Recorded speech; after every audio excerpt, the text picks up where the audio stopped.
Mother's Day is coming up and Mom has announced that she wants something homemade. So what do? Let's learn how to make a homemade card. It's not as hard as you might think. So what do you need?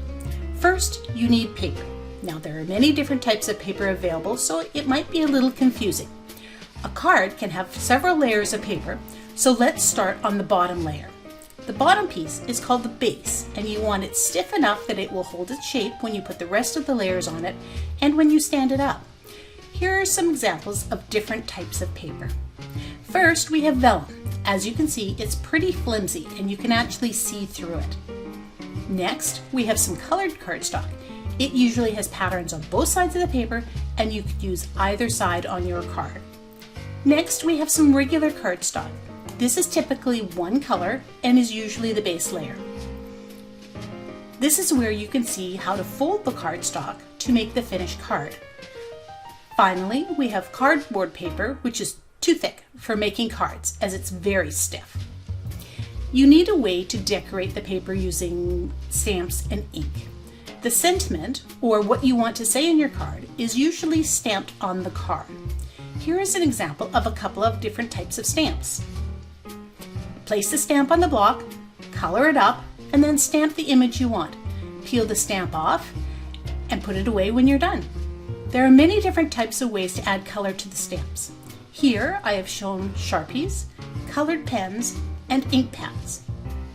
Your local craft store will have a lot of different types of stamps and inks at various prices.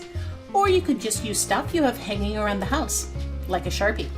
How much stamping you do will depend on how much you want to invest in your project. Next, you need to have some way to stick all the layers together.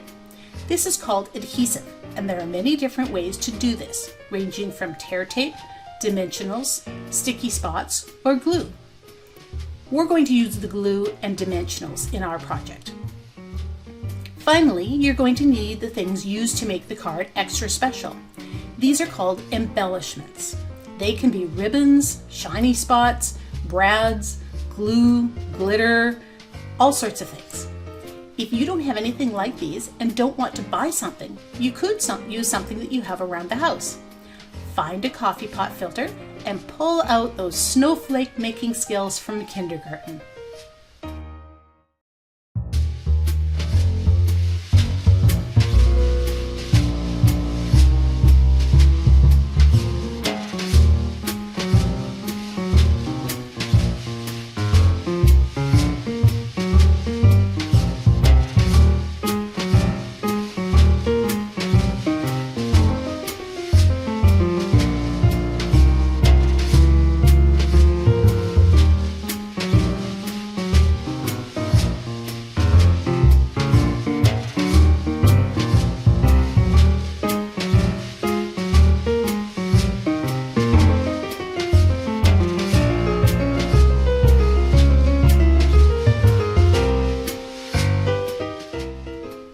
We need to cut the paper to the size we want for our card. A typical card is 4 1/4 by 5 1/2 inches when folded. So this means our card needs to be twice the measurement of the side you want to fold. In our case, our paper needs to be cut 8 1/2 inches wide by 5 1/2 inches long. This will give us a card that will be 4 1/4 by 5 1/2 inches large. You can cut that using a ruler or scissors, or you could use a fancier cutter like I have. If you're going to be making a lot of cards, I highly recommend that you invest in the fancier cutter. Now that we have all those assembled, let's start making that card. You can see that I have cut 2 different sizes of cardstock. Watch how I fold them.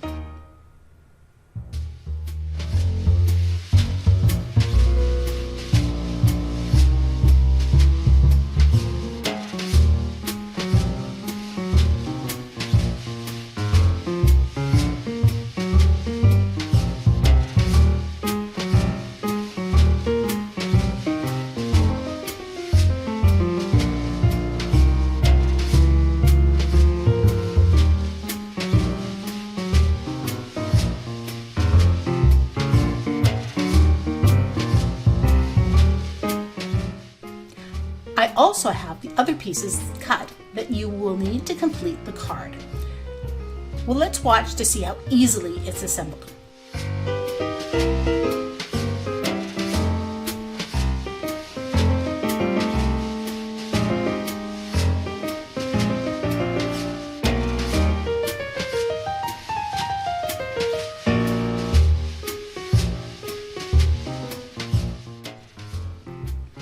Did you know that you can use old cardstocks and recycle their sentiments or pictures?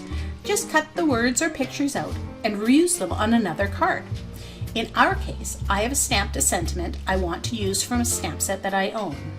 Let's glue the sentiment to the fancy paper and cut it to make it look like a banner.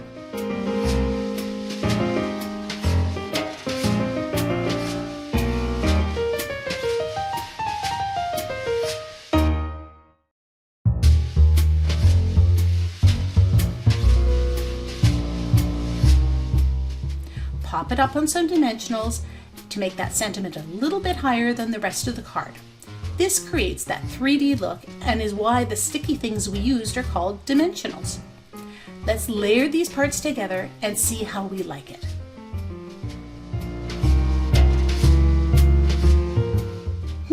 Needs something, doesn't it?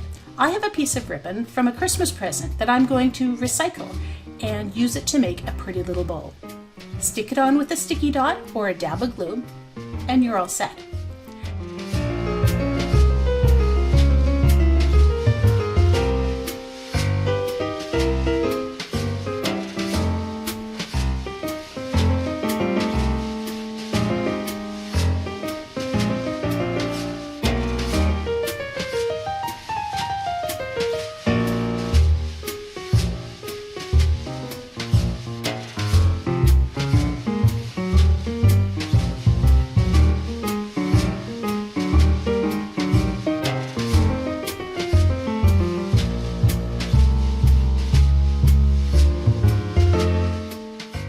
There you go, ready for your heartfelt note inside the card.